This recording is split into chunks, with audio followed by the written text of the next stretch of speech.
What's up, everybody? Sensei here. Welcome to the show. Welcome to another video. And this video is brought to you by the Real Life Rally 2024. And this is just going to be a track tour. No racers. It's just me and the drone doing what we do. And I want to say, first and foremost, Rick is a genius. He's the owner of the Wick. And the way he makes these tracks is just, I'm telling you, top notch, where it looks deceiving.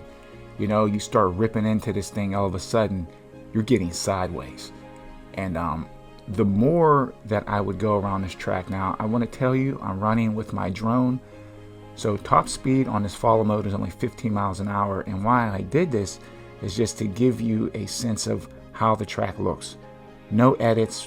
You know, nothing crazy, just me and the drone just going around taking an easy lap around the woods track.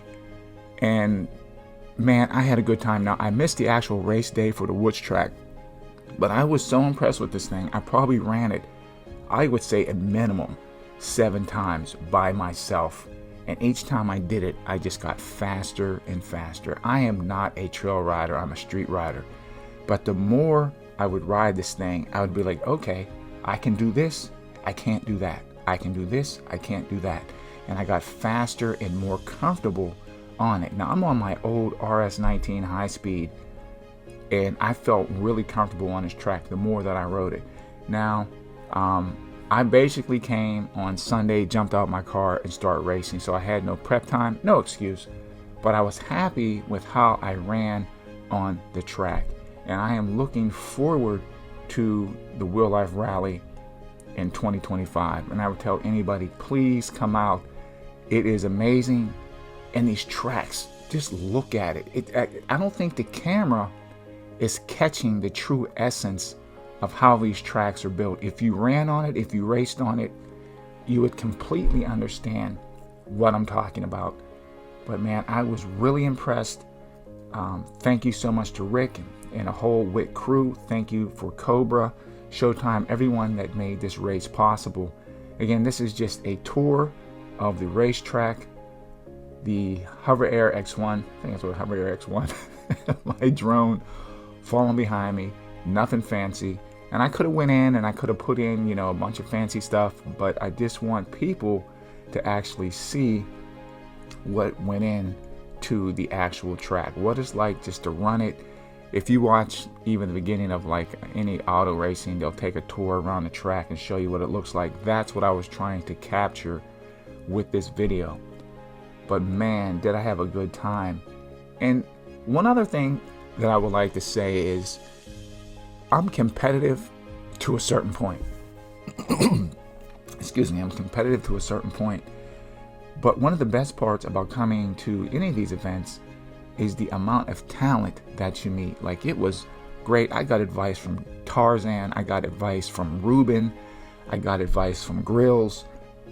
It was totally amazing. So what we're going to move to now is a flat track. The flat track tour. Again, just me taking a cruise lap.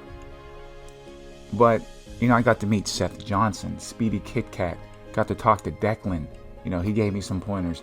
So the main thing is, this is like EUC University when you go to these events. And this is what I'm always saying is like, sometimes you come to these things, just be a student and listen, and you can walk away with a lot of great knowledge. I came away from this thing a better rider.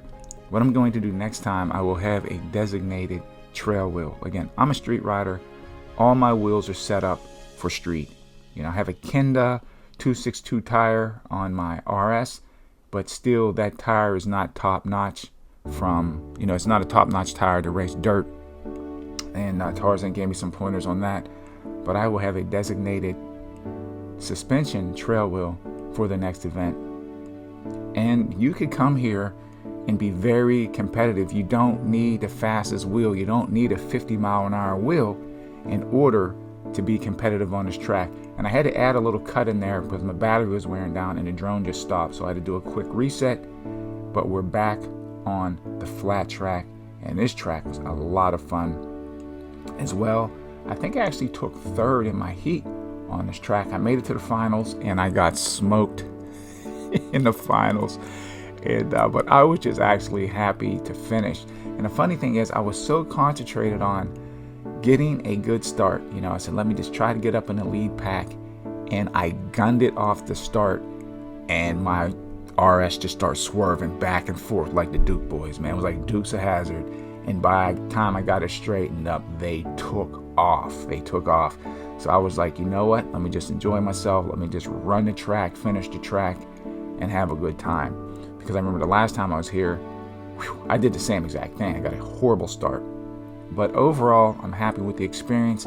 Again, these tracks are phenomenal. And if you ever get the chance, I'm talking for 2025, y'all need to come out and race the Wheel Life Rally. I wish I could have made it up for Saturday, but I could not. It was actually Friday. They had a ride out and a meet up. Saturday they raced, and Sunday they raced. The weather in Jersey was horrible. It was horrible. So it would have been me driving up in thunderstorms the whole time. By giving a big thank you to Seth Johnson. Seth was actually going to let me use his T4 Pro to run in the race. Now I do have one, but mine is set up for street. His was set up for dirt. I took a test ride on it, but I was all over the place. I just wasn't used to the setup of his wheel, but I thought that was awesome that he was going to let me use his T4 Pro. Again, Seth, thank you so much. Hopefully we can meet up again and just have fun, man. It was a blast. I want to thank everybody for watching the video. Remember, you get on there, you ride your wheel like you hate it. You be safe out there, but you ride your wheel like you hate it. I'm Sensei. Hello, good night, and be safe out there.